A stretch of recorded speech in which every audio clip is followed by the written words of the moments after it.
এখন শিখাইছি যে ইনসুলিন কি জিনিস এবং ইনসুলিন কিভাবে দেয়। তো দেয়টা এখন আমি প্র্যাকটিক্যালি শেখাবো। আর যেটা হচ্ছে ওই ইটা কি বলে যে এটার যে আগে যে থিওরিগুলা যে কত থাকলে কিভাবে আমরা মেইনটেইন করব ওইটার একটা ক্লাস আছে। ওইটা ওই যে ও আপনাকে দিয়ে দিবে, ওইটা আপনি ওইভাবেই করেন। আপনাকে এক্সট্রা ক্লাস নিব আমি, সমস্যা নেই। আপনি বিকাল টাইমে একটা আজকে আমি ব্যস্ত থাকবো, বিকাল টাইমে যে কোনো সময় আসলে আমি আপনাদের ক্লাসটা নিয়ে দিব। বা 1 তারিখ থেকে আমি ফুলফিল আরেক ব্যাচ করতেছি, 1 তারিখ থেকে ওদের সাথে আপনি ঢুকে যাবেন। এই কয়দিন ওদের সাথে করেন, বুঝেন। হ্যাঁ, ওইখান থেকে ফার্স্ট থেকে শুরু করবো, ওদের ব্যাচ শেষ আমরা ফার্স্ট থেকে শুরু করবো, বুঝতে পারছেন? আচ্ছা, এতক্ষণ আমরা শিখছি যে ইনসুলিনটা কোন কোন পর্যায়ে কত আসে, ফাস্টিংয়ে কত আসে আর র্যান্ডমে কত আসে। এখন হচ্ছে আমরা ইনসুলিন দিব। ইনসুলিন দেওয়ার আগে কিছু নিয়ম আছে, সেটা হচ্ছে কোনো ডক্টর পার্টি হলে কিন্তু এই জিনিসগুলো খেয়াল করবে। তা ইনসুলিন দেওয়ার আগে সব সময় কিন্তু আমাকে আগে গ্লুকোমিটার দিয়ে চেক করতে হবে যে তার কতটুকু আছে। শুধু বলে দিল বা কোথাও প্র্যাকটিক্যালি পরীক্ষা নিতে গেল, তখন যদি তোমাকে বলে যে ওনাকে 10 ইউনিট ইনসুলিন দাও, তখন তো তুমি সরাসরি তাকে ইনসুলিন দিতে যাবে না।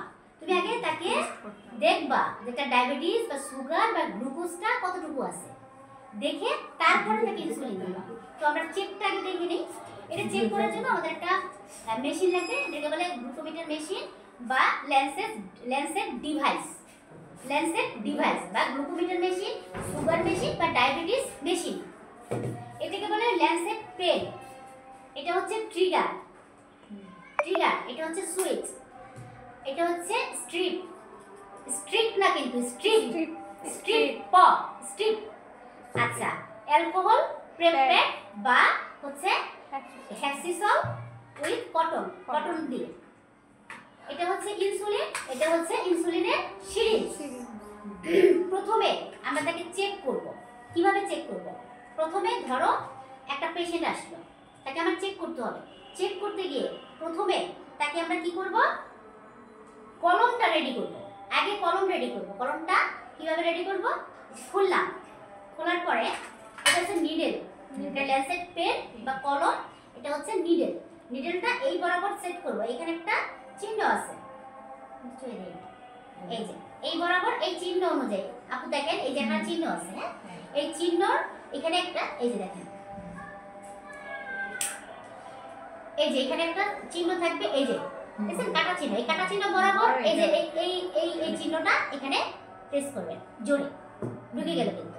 এরপরে আপনি এইটাতে ধরবেন, এইটা মাথাটা এইটাতে ধরবেন, মাথাটা এইভাবে ঘোরাবেন, ঘুরায়া এটাকে সেট করবেন। যদি সে পুরুষ হয়ে থাকে, পুরুষ যদি হয়, পুরুষের চামড়া কিন্তু মোটা থাকে, সেই ক্ষেত্রে আমাদের নিতে হবে 4 থেকে 5। এই যে এখানে 4 থেকে 5 নেবেন কাটাটা। আর যদি মেয়ে হয় 3 এর বেশি আপনার নেওয়ার দরকার নাই, 3 নেবেন। সেই ক্ষেত্রে আমরা এখন মেয়েদের দেখব 1 2 3। ওটা দিতে না, ওটা বুতা জামলা, এদিকে 2বার বুতা দিছি তারপর হয় না। আচ্ছা, তারপর হচ্ছে এটা সেট আমরা দিও না, এই যে তো পুরুষ করে আপনার আঙুলটা থাকবে ট্রিগারে, এই আঙুলটা থেকে উপরে এটা থাকবে ট্রিগারে, ঠিক আছে? তো একবার চেক করবে যে ঠিকমতো হইছে কিনা, যে টুস করে একটা আওয়াজ হবে, তার মানে এটা সেট হয়ে গেছে। এবার আপনি রেডি করবেন। এবার যারটা দেখবে যে পেশেন্টের, তার আঙুলটা নিয়ে নেবেন, নিয়ে হ্যাঁ ফুটা কই দূর না, ফুটা করব না, যা টেরে পাবেন না না না আমি জানি আমার ডক্টর সময় এরকম ছিল। এটাকে বলে অ্যালকোহল প্রেপ প্যাড। নিয়ে এটাকে আমি ধুইরা গেছে একবারে। হ্যাঁ আচ্ছা, এই যে ওপেন করলাম, দিয়ে এই যে বার করলাম। এখন আমরা দেখব বেশিরভাগ এই আঙুলটার ভিতরে। এটা কিন্তু মেয়েদের, যদি মেয়েদের দেখতে যাই, এই আঙুলটা একটু মোটা থাকে এবং সেন্সেশন একটু কম ব্যথা পাবে, আর কি কম ব্যথা পাবে। এটা চাপ দিয়ে ধরতে হবে, এইভাবে কিন্তু করবেন না। এইভাবে করলে কি হয়, আমি যখন এখানে পিক করব তখন ব্লাডটা নিচে পড়ে যাবে, তাকে আবার ছিদ্র করতে হবে বা তাকে আবার টিপ দিয়ে ব্লাডটা বের করতে হবে। আমরা সরাসরি এইভাবে না রেখে তাকে এই প্রসেসে একটা ওয়াশ দিব, ফু দিব না। আমার কার্বন ডাই অক্সাইডটা তার এখানে চলে গেলে তার কিন্তু এখানে আমার যে ইগুলো আছে, ব্রিথে ইনফেকশনগুলো আছে, ভাইরাসগুলো আছে, সেগুলো কিন্তু চলে যাবে। আমি কিন্তু তার আঙুলটা এভাবেই রাখবো, ঠিক আছে? এরপরে এটাকে আমি রেখে দিলাম।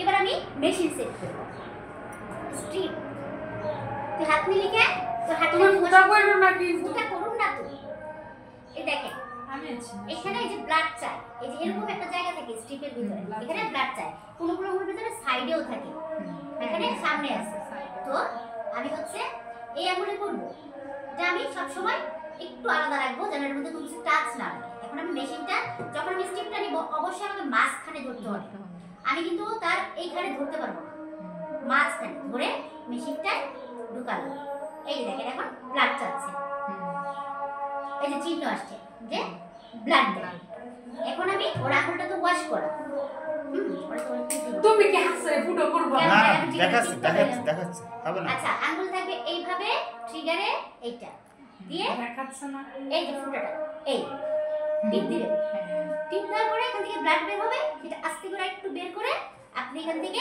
ব্লাডটা কালেকশন করবেন টিপ দিলেন না কেন তারপরে নিলে আমি এইভাবে দেখছি নিয়ে এটাকে আমি যদি কনশাস পেশেন্ট হয় যদি সে কথা বলতে পারে নাড়াচাড়া করতে পারে বুঝতে পারে সবকিছু করবেন কি এই আঙুলটা দিয়ে একটু ধরেন যদি না পারে আমি এক হাতে ধরবো আর এক হাতে দেখবো কত আসছে ততক্ষণে কিন্তু আমার মিটারে চলে আসলো মেশিনে চলে আসলো তার কত আসছে বুঝতে পারছেন আর যদি মনে করেন যে